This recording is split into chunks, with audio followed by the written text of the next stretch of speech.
नादिया, आप हमें ये बताइएगा कि आपको नहीं लगता कि ये मामला संगीन होता जा रहा है? संगीनी और संजीदगी से इसको देखना चाहिए और अदालती बहरान से बचने के लिए कोई इक़दाम उठाए जाने चाहिए।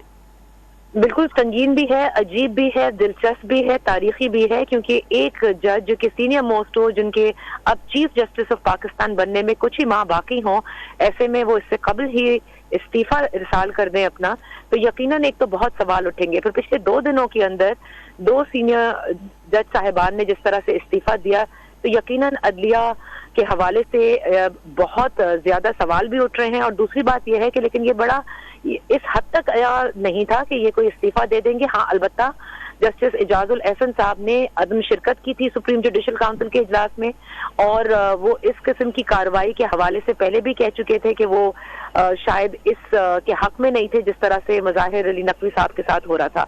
लेकिन इस तरह से अचानक इस्तीफा आ जाना, यकीनन मैं समझती हूँ कि कानून के तालिब इल्म के तौर पर भी और हम सब सहाफ़ियों के लिए भी बड़ी अजीब सी बात है, और इसको अभी समझने में कि क्यों ये इस्तीफा आया है और इसके पीछे क्या मुहर्रकात हो सकते हैं, जरा थोड़ा वक्त लगेगा। लेकिन यकीनन ये पाकिस्तान की अदलिया की तारीख के लिए एक बहुत ही अहम, मैं कहूँगी, मोड़ है।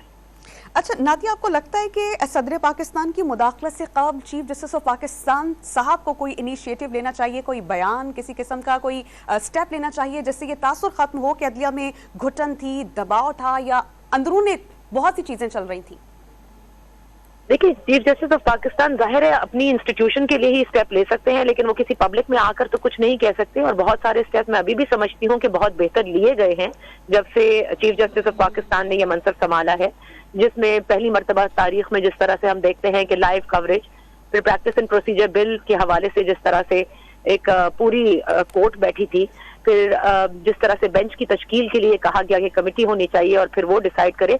मेरा ख्याल है अब जो मामला चल रहे हैं उसमें भी यकीनन न सिर्फ चीफ जस्टिस ऑफ पाकिस्तान बल्कि बाकी जो सीनियर जजेस हैं on the list, they all will have to sit down and rethink कि किस तरह से अपनी इंस्टीट्यूशन के वकार को भी इनको मेंटेन करना है। और जो इस वक्त सिग्नल्स जा रहे हैं इस पै दर पै इस्तीफे से, उससे जो एक तरह से बेचैनी जरूर पैदा होती है, उसको वो किस तरह से जाहिल करने में कामयाब होंगे। इफ्तिखार चराई साहब, यक न शुद दो शुद, दो इस्तीफे आने के बाद आप मामलात को कितना संगीन देख रहे हैं और खुदा न खास्ता किसी अदालती बहरान को जन्म लेता हुआ देख रहे हैं? इफ्तिखार साहब, आप हैं हमारे साथ? गालिबन नहीं है, हम उनसे दोबारा राब्ता करेंगे। नादिया, मैं यही सवाल आपके सामने रखना चाहूंगी। जी, एक मरतबा प्लीज आप सवाल रिपीट करेंगे। नादिया, मैं यही कह रही थी कि एक के बाद दूसरे इस्तीफे का आ जाना यकीनन एक संजीदा और संगीन सूरत हाल है। आपको लगता है कि किसी अदालती बहरान से बचने के लिए बड़ों को बैठ के इस मामले को हल करने की अशद जरूरत है? This is the time that they have to do something. देखिए, सुप्रीम कोर्ट के अंदर जो सीनियरिटी है उसमें तो बड़ा एक बिल्कुल लेट डाउन प्रिंसिपल्स हैं कि किस तरह से जो सीनियर मोस्ट जज साहिबान है वो किस तरह से इस पूरी लैडर के ऊपर चढ़ते हैं, उनका तो एक लेट डाउन प्रिंसिपल है।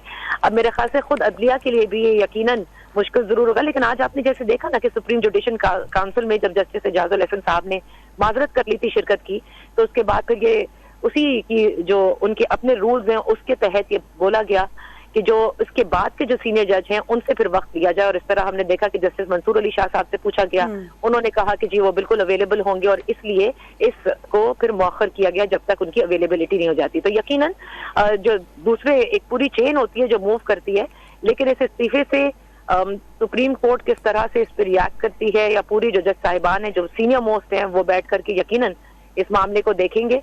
जस्टिस मज़ाहिर नकवी साहब के हवाले से भी ये था कि देखें, सुप्रीम जुडिशल काउंसिल में उन्होंने ये चूज किया कि वो अपने दिफा के अंदर कुछ ना कहें, आकर पेश ना हो, बल्कि उन्होंने इस्तीफा दे दिया। जबकि अब से माजी करीब में अगर आप देखें तो ऐसे ही जो इस वक्त के चीफ जस्टिस है, जब उनके खिलाफ केस हुआ था, जो बाद में उस वक्त के वजीर आजम ने कहा भी कि मैंने ये करके गलती की और मेरा इसमें अमल दखल नहीं था, मुझे उस वक्त की एस्टैब्लिशमेंट ने कहा था करने के लिए, उन्होंने ये चार्जेस फेस किए थे बाकायदा। तो ये भी हमें फर्क देखना होगा।